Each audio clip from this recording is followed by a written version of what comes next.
Welcome back to Disturbed Reality. In the words of Juice WRLD, sometimes the most evil girls have a prettiest face.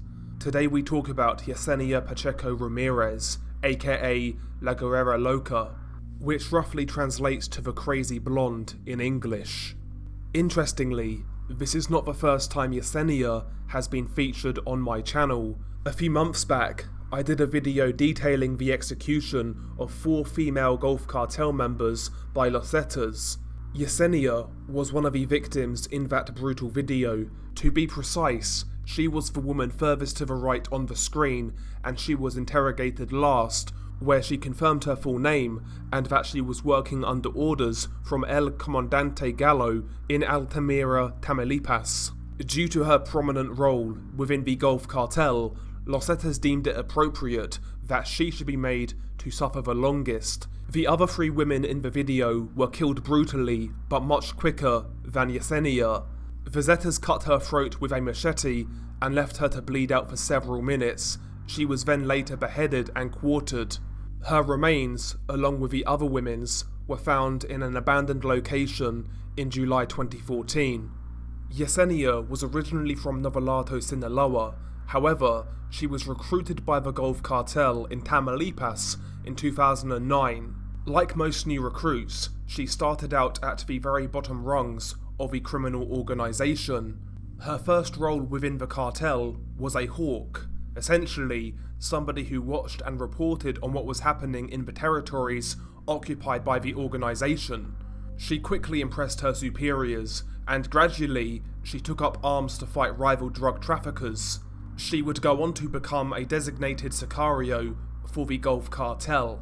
Due to her violent and sadistic tendencies, she excelled in this role. Yesenia quickly earned the respect of her male counterparts. In fact, some of her own colleagues within the Gulf Cartel described her way of murdering members of rival drug cartels as unusually cruel.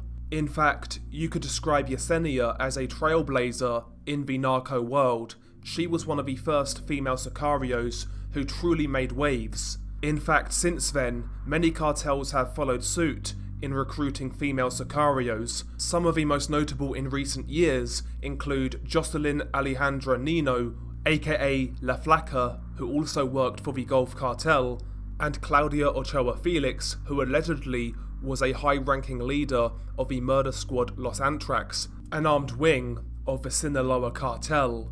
In fact, Claudia garnered a large following on social media. She was described as the Kim Kardashian of the narco world for reasons that you can see on the screen now. But nevertheless, Yesenia was making waves within the Gulf Cartel, impressing her superiors so much that she was entrusted to run her own group of sicarios. The group would be known as Las Hyenas. Her assignment was to annihilate as many members of Los Zetas as possible. Yesenia and her collaborators were in charge of hunting down priority targets. After kidnapping them, they would execute them with violent methods such as flayings and beheadings. Yesenia also commanded groups of extortionists in the Gulf Cartel. The rapid rise of La Güera Loca put her in the sights of Mexican authorities. In fact, so much so that she was on the country's most wanted list. However, Los Zetas found her first. Despite Yesenia's execution at the hands of Los Zetas in 2014, she left a bloody legacy behind. Although it's unclear on how many people she actually killed, one of her murders was recorded on camera and subsequently uploaded online.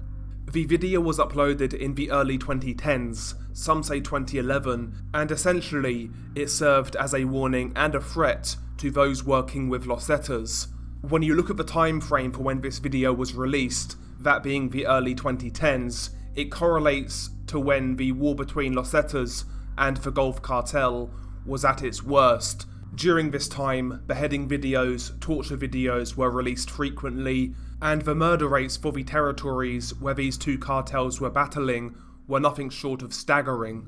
But nevertheless, what happens in the actual video? The video opens up, and it's filmed during a pitch dark night at an unknown location. An alleged Los Zetas member is laying on the ground, His mouth and his eyes have been covered with duct tape. Several voices can be heard in the background, including that of a woman's. As the video starts, the brutality begins almost immediately. A machete-wielding cartel member immediately begins to slice the victim's throat back and forth in a vigorous motion. As it plays out, it becomes immediately clear that the cartel member doing the beheading is indeed a woman. She hunches down as she's doing the beheading, and you see her bright blonde hair.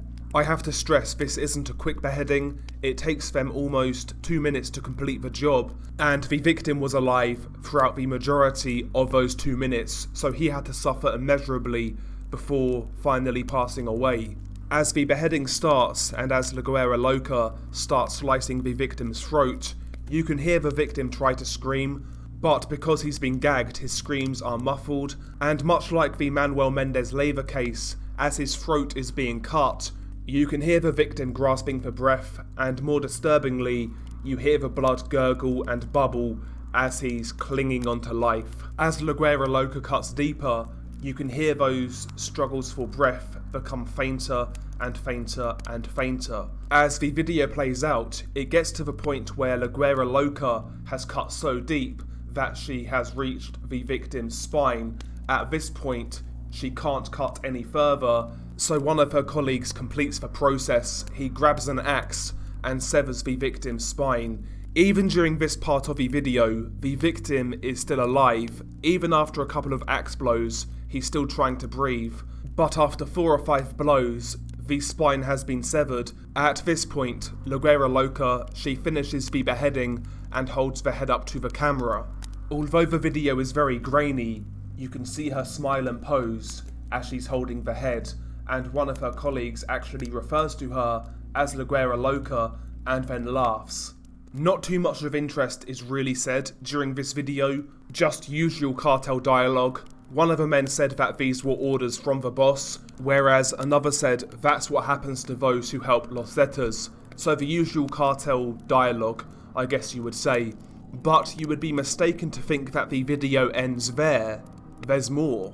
Once the beheading has been completed, Güera Loca then passes the head to one of her male colleagues. The duct tape is removed from the head. At this point, he then takes a box cutter and starts slicing around the severed head's face.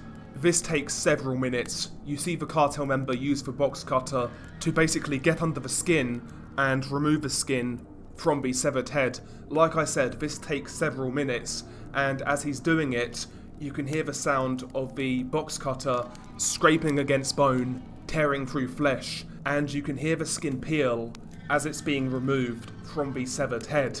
After nearly 10 minutes, the flaying has been completed. To start with, the camera pans to the severed head with no facial skin, and it really is a bizarre sight. The cartel members start laughing and joking. Honestly, they seem to be pretty proud of their work. They also use the knife to hold open the victim's eyelids so that you can see the eyes. It's a pretty graphic close-up. Once they've shown you the head, the camera then pans back to a man holding the victim's severed facial skin, and the best way I can describe it is that it looks like something from the Texas Chainsaw Massacre. He literally didn't make any mistakes, the whole face was intact. Honestly, it looked like a prop from a horror movie. Once they've shown you the face for a few seconds, the camera then pans back to the victim's body, and it shows the cartel guys basically quartering the corpse, hacking off the arms, the legs, etc. with machetes and axes. And that is where the video ends. In short, very graphic, very gruesome, and honestly, for the lack of a better term, it's one of the most unique gore videos that I've seen. I have to admit, while watching this video, one thing crossed my mind. It took the cartel guys nearly 10 minutes to flay the skin off a severed head. Take yourselves back to Funky Town.